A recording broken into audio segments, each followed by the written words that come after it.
산타페 풀체인지 디자인 반응이 이렇게까지 안 좋을 줄 아셨나요? 이게 지금 단순 호불호 수준이 아니더라고요. 얼마 전에 말씀드렸던 대로 전면부 디자인이나 아니면 전체적인 각진 실루엣에 대한 불호는 거의 없는 것 같은데 역시나 후면 디자인이 모든 걸 깎아먹고 있는 것 같습니다. 그런데 저는 오히려 디자인보다도 더 큰 문제는 따로 있다고 봅니다. 디자인은 사실 개인 취향에 따라 갈리는 거잖아요. 그런데 개인 취향 문제에서 끝나지 않는 것들, 예컨대 기업 존폐를 가릴 수 있는 심각한 문제가 있다면 어떨 것 같으세요? 어떤 얘기인지 쉽고 빠르게 정리해드리겠습니다. 신형 산타페에 대한 반응을 잠깐 짚고 넘어가 볼까요? 지금 뒷모습을 보고 계약을 취소했다는 얘기도 나오고 댓글 반응도 보면 심각합니다. 역대급 한숨 나오는 뒤태, 로디우스의 환생이다. 저렇게 디자인하는 것도 웃기고 저걸 승인하는 것도 웃기다. 대부분 이런 반응입니다. 심지어 어떤 얘기까지 나오냐면 현대차 회장이 디자인 쪽 사람들을 그냥 놔두는 게 이상할 정도라는 말도 나옵니다. 디자인으로 불호의견을 만들고 있는 게 하루 이틀이 아닌데 저런 디자인을 직접 눈으로 보고도 이상함을 못 느끼는 거냐 이거죠. 스타리아나 그랜저, 코나 이런 차들은 앞모습 때문에 불호가 많았다면 산타페는 확실히 뒷모습 때문에 불호가 많은 상황입니다. 사실 뒷모습에 온갖 트집 잡을 만한 게 죄다 몰려있긴 합니다. 로디우스를 생각하게 만드는 분위기도 그렇고요. 뼈다귀같이 생긴 테일램프 그래픽부터 그렇게 범퍼로 내리지 좀 말라니까 이제는 아예 깜빡이뿐만 아니라 테일램프까지 범퍼 쪽으로 내려버린 거잖아요. 그리고 이렇게 생긴 차들이 진짜 어려운 게 죄다 개성이 강한 차들밖에 없죠. 그렇잖아요. 각진 SUV 하면 떠오르는 게 지바겐, 레인지로버, 랭글러, 브롱코 싹 다 개성이 넘치는 차들입니다. 이 차들이 희한한 게 엄청 단순한 게 생긴 것 같으면서도 모델별로 고유의 분위기나 디자인은 확실해서 각진 차체는 똑같을지 몰라도 디자인 표절 논란은 거의 없단 말이죠. 왜냐면 오래전부터 그런 디자인을 사용해 왔으니 그 자체가 모델 고유의 디자인으로 자리를 잡았기 때문인 거고, 이건 반대로 말하면 다른 브랜드가 괜히 비슷한 방향으로 디자인을 했다가는 오히려 디자인 표절 소리를 들을 수도 있다는 게 문제인 겁니다. 그래서 이런 차들은 특히 어려운 건데 차라리 갤로퍼 디자인을 거의 그대로 재현하는 느낌으로 갔다면 어땠을까 하는 아쉬움도 그래서 있는 것 같습니다. 물론 이건 미쓰비시랑 라이선스 문제 같은 게 있었을 수도 있으니 현실하고 동떨어진 얘기일 수도 있습니다. 실물을 직접 봐야 알겠지만 이미 공식 사진뿐 아니라 도로에서 포착된 실물 사진도 너무 많이 나오고 있고, 하나 확실한 건 여러가지 댓글 반응을 보나 투표 결과를 보나 디자인이 잘 나온 수준은 아니라서 출시 전부터 머리가 아프긴 할 것 같습니다. 이건 현대차라서 문제가 되는 게 아니라요, 디자인이 문제인 거라고 봐야죠. 왜냐면 스타리아, 그랜저, 산타페 이런 차들은 디자인 때문에 욕을 먹는 반면에 아반떼는 출시 전부터 디자인이 좋다는 말을 많이 들었고 그게 실제로 판매량으로 이어진 거라고도 보거든요. 그런데 저는 사실 디자인보다도 더 큰 문제는 따로 있다고 봅니다. 크게 세 가지입니다. 첫 번째는 그랜저급으로 나온다. 이게 근본적인 문제가 될 거라고 봅니다. 이미 공식 사진과 정보로 모든 게 드러났습니다. 파워트레인도 현행 그랜저와 완벽하게 동일합니다. 2.5 가솔린하고 1.6 터보 하이브리드로 구성되죠. 실내 사진을 보면 알 수 있듯 산타페를 이제는 그랜저급으로 가져갈 거라는 걸 표현하고 있고, 이에 따라 가격도 올라가고 옵션 사양도 그랜저급으로 맞춰질 겁니다. 이게 아주 큰 문제란 겁니다. 지금 그랜저 상황이 어떤가요? 판매량은 1등을 하고 있습니다. 그런데 문제는 무상수리랑 리콜 건수를 다 합쳐서 18건이나 된다는 겁니다.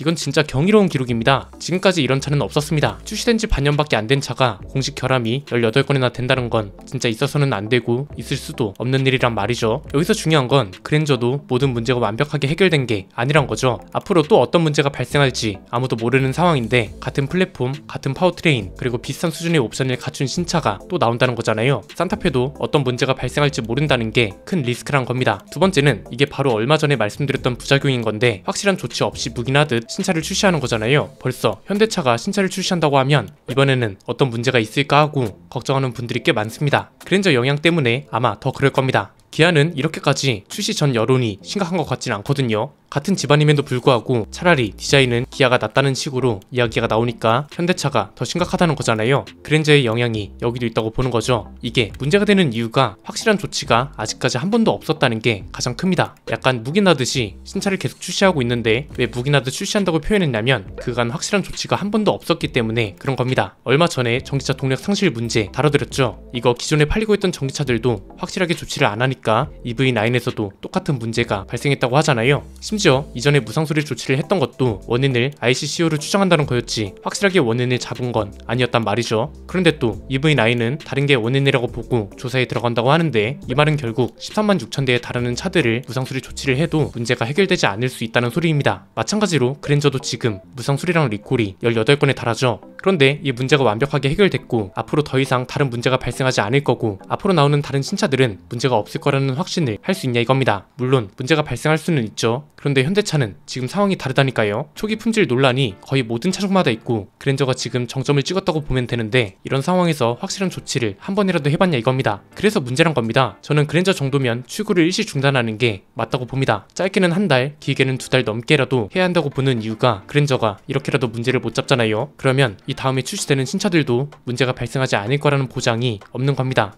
왜? 같은 플랫폼, 같은 소프트웨어, 같은 파워트레인을 쓰는 차니까요. 세 번째는 이런 불신이 자리 잡고 있는 와중에 또 그랜저급으로 산타페에서 문제가 터진다면 절대로 돌이킬 수 없다고 봅니다. 산타페는 어쨌든 국내에서 잘 팔리던 차고 이번에도 뭐 디자인 호불호는 있지만 나름 판매량은 잘 나올 거라고 생각합니다. 그런데 판매량만 잘 나오면 그만해라는 생각으로 이걸 계속 묻어둔다면 다음 신차들은 계속 불신내라는 꼬리표가 달려 나오는 거고 이게 가장 무서운 이유는 언제 어디서 어느 정도로 크게 터질지를 아무도 모른다는 게 가장 큽니다. 진짜 운이 좋으면 자잘한 문제들이 텀을 길게 두고 나오겠죠. 그래서 이슈도 덜 되고요. 그런데 이건 말 그대로 운이 좋았을 때 그런 거고 만약 산타페가 그랜저보다 더 심각하게 더 짧은 기간 동안 더 많은 문제가 한 번에 터졌어요. 그러면 어쨌든 이걸 알고 있는 사람들 사이에서는 신뢰가 더 깎이는 거고 구매를 한 사람들이 직접 겪었다면 이분들은 다음 차로 현대차를 사지 않거나 최대한 피하려고 할 거란 말이죠. 사실 이걸 왜 제대로 관리하지 않는 건지 잘 모르겠습니다. 현대차한테 우리나라는 전 세계에서 미국 다음으로 큰 시장이라고 말씀드렸잖아요. 이게 좋게 생각하면 안정적인 시장이고 나쁘게 말하면 올라가는 순간 기업한테 타격이 직격으로 간다는 거고 한마디로 뭔가 까딱 잘못되면 큰일 난다는 소리거든요. 기업 입장에서 말하면 이런 거죠. 3위까지만 하고 1위는 못하고 내려가는 겁니다. 지금이 정점인 거고요. 성장이 있으면 내리막은 당연히 있잖아요. 지금을 성장의 과정으로 만들 건지 아니면 정점을 찍은 다음 내려갈 단계로 만들 건지는 현대차한테 달린 일이란 겁니다. 사실 어떻게 보면 그랜저가 기회였습니다. 그랜저를 통해서 가격이 오른 만큼 품질로 보답한다는 생각으로 좀 더 신중하게 내놨다면 오히려 이미지가 완전히 반전될 수 있었을 텐데